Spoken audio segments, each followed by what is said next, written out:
మీ ఇంట్లో డబ్బు నిలవడం లేదా? ఎంత సంపాదించినా ఖర్చులు పెరుగుతున్నాయా? అయితే వాస్తు ప్రకారం కొన్ని చిన్న తప్పులే కారణం కావచ్చు. ముందుగా ఇంటి ప్రధాన ద్వారం దగ్గర చెప్పులు, చెత్త లేదా విరిగిన తలుపులు ఉంటే సానుకూల శక్తి లోపిస్తుంది. దీంతో ధన ప్రవాహం కూడా తగ్గుతుంది. వాస్తు ప్రకారం ఉత్తర దిశ కుబేరుడి దిశ.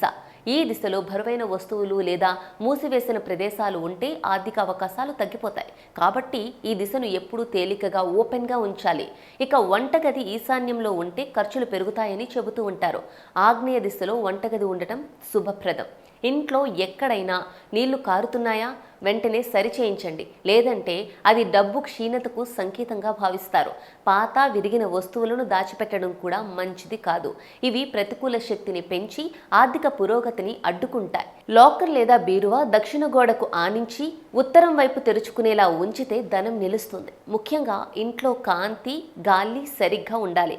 ప్రకాశవంతమైన ఇల్లు సానుకూల శక్తిని ఆకర్షిస్తుంది. మొత్తానికి చిన్న మార్పులు చేస్తే పెద్దగా ధనలాభం సాధ్యమవుతుంది.